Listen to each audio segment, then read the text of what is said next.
College में गर्मियों की छुट्टियां होने पर राधिका और रोहन अपने दोस्त मनोज और शिल्पा के साथ परिवार के पुराने फार्म हाउस पर घूमने जाने का प्लान बनाते हैं। गाइस, तुम दोनों को वो फार्म हाउस बहुत पसंद आएगा। बचपन से ही वो मेरी और रोहन की सबसे पसंदीदा जगह रही है। पर मैंने तो इतने सालों में तुम्हारे मुंह से कभी फार्म हाउस का नाम तक नहीं सुना। बचपन में फार्म हाउस जाते थे, लेकिन फिर अचानक सबने वहां जाना बंद कर दिया और वजह कभी किसी ने बताई नहीं। पर अब हम चारों मिलकर वहां धमाल करेंगे। इसी तरह बातें करते कुछ घंटों का सफर तय कर चारों शहर से दूर ऊंची पहाड़ी पर बने राधिका और रोहन के फैमिली फार्म हाउस पर पहुंच जाते हैं। वाह यार, ये तो बड़ा ही सुंदर है। पूरा घूमोगे तो और अच्छा लगेगा, लेकिन उससे पहले सब फ्रेशन अप हो जाओ, फिर साइट सीइंग के लिए जाएंगे। राधिका और रोहन अपने अपने कमरे में चले जाते हैं, लेकिन मनोज और शिल्पा घर में घूमने लगते हैं, जहां शिल्पा की टक्कर हॉल के बीचों बीच रखी एक पुरानी लकड़ी की कुर्सी से होती है। आह, लग गई रे माता, इस कुर्सी को बीच में किसने रखा हुआ है? अरे तेरे स्वागत के लिए भूत ने रखा होगा। ओए, तुझे बहुत हंसी आ रही है। जब खुद टकराएगा तो पता चलेगा। हाँ हाँ ठीक है, पर अभी तो तू इसे साइड में रख दे। शिल्पा कुर्सी को एक कोने में रख देती है और वो दोनों भी अपने कमरे में चले जाते हैं, जिसकी थोड़ी देर बाद चारों बाहर घूमने निकल जाते हैं। इसी तरह रात हो जाती है। फार्म हाउस में वापस आकर वे लोग सीधा सोने चले जाते हैं। आधी रात को मनोज की नींद खुलती है। बड़ी तेज प्यास लगी है, पानी साथ लेकर सोना चाहिए था। हाँ, अब रसोई तक जाना पड़ेगा।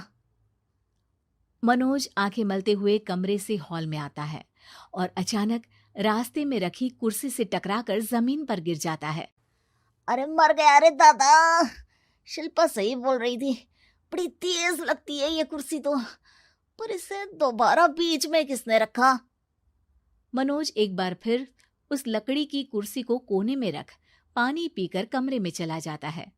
अगली सुबह जैसे ही चारों की नींद खुलती है तो उन्हें अपने बेड के पास साइड टेबल पर चाय का कप रखा मिलता है, जिसे देख वो खुशी खुशी चाय पीकर तैयार होकर कुछ देर बाद हॉल में मिलते हैं। थैंक यू यार राधिका, मुझे नहीं पता था कि तू इतनी अच्छी चाय बनाती है। वैसे मुझे उस बेड टी की बहुत जरूरत थी।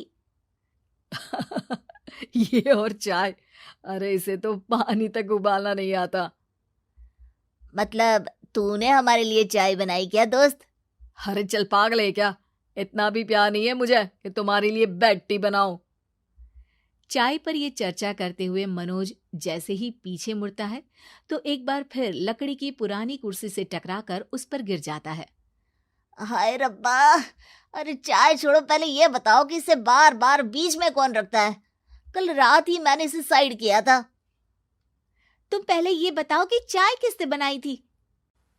सबकी बातों को कुछ देर ध्यान से सुनने के बाद राधिका हैरानी से कुर्सी की तरफ देखने लगती है। भूत दीदी। राधिका की बात सुन आपस में झगड़ रहे सारे दोस्त शांत हो जाते हैं। क्या बोला अभी तूने? अरे पर अब वो यहाँ कैसे हो सकती हैं? क्यों नहीं हो सकती? हमने यहाँ आना छोड़ा था, पर उन्होंने तो घर नहीं छोड़ा ना। और याद करो, ऐसे बेड के पास कप रखना और कुर्सी को कमरे के बीच में रखना, ये सब वही तो करती थी। ये तुम दोनों किसकी बात कर रहे हो? अरे जो भी हो, कुछ अच्छा तो बिल्कुल नहीं लगता। अब देखो, डरने की कोई जरूरत नहीं है। वो सालों से इस घर में रहने वाली भूत दीदी है। वो बचपन से ही हमारे यहाँ आने पर एक बड़ी बहन की तरह हम दोनों का ख्याल रखती हैं। ओए, पगला गया है क्या? शिल्पा, मुझे यहाँ नहीं रहना, तू भी मेरे साथ ही चल। ये दोनों तो पागल हो गए हैं। जहां मनोज डर से वापस जाने की बात कर रहा होता है, वहीं शिल्पा अपने फोन में बिजी होती है। क्या तुम्हें यहाँ की सिचुएशन समझ में नहीं आ रही जो फोन में लगी हो? जिसे जो करना है करो, मैं तो जा रहा हूँ। मनोज हड़बड़ाहट में अपने कमरे की तरफ जाता है, जिसके साथ राधिका और मोहन भी उसे रोकने के लिए पीछे पीछे जाते हैं, लेकिन शिल्पा वो तो अभी भी फोन में लगी रहती है। कुछ देर बाद जब वो तीनों दोबारा हॉल में वापस आते हैं तो शिल्पा को सबके पैक्ड बैग्स के साथ देखकर हैरान रह जाते हैं। ये सब क्या है शिल्पा? यहाँ हम इसे समझा रहे हैं और तुम हमारे बैग्स भी पैक कर कर लेकर आई। अरे आखिर में फोन से बाहर निकलकर कुछ किया तो सही इसने। दोस्तों देखो, कल से हम यहाँ हैं। भूत दीदी ने कुछ किया नहीं ना? फिर डर क्यों रहे हो? 4 दिन और रुकोगे तो पता चलेगा कि क्या होगा। मतलब? इस पर शिल्पा उन तीनों को फार्म हाउस से बाहर लाकर फोन में पुरानी न्यूज का आर्टिकल दिखाती है। सालों पहले यहाँ रह रही औरत ने अपने दोनों बच्चों को सुबह सुबह दूध में जहर पिलाकर मार दिया और फिर हॉल में उस कुर्सी पर खड़े होकर खुद भी फांसी लगा ली थी। तुम्हारी बातों से मुझे इस केस की याद आ गई। गूगल किया तो पता चला कि ये वही फार्म हाउस है। अभी भी यहाँ रहना चाहते हो जिससे कुछ दिनों में वो सबको थोड़ा थोड़ा जहर देकर मार दे? अरे पर ये दोनों तो बचपन से यहाँ आ रहे हैं, फिर इन्हें अभी तक कुछ क्यों नहीं हुआ?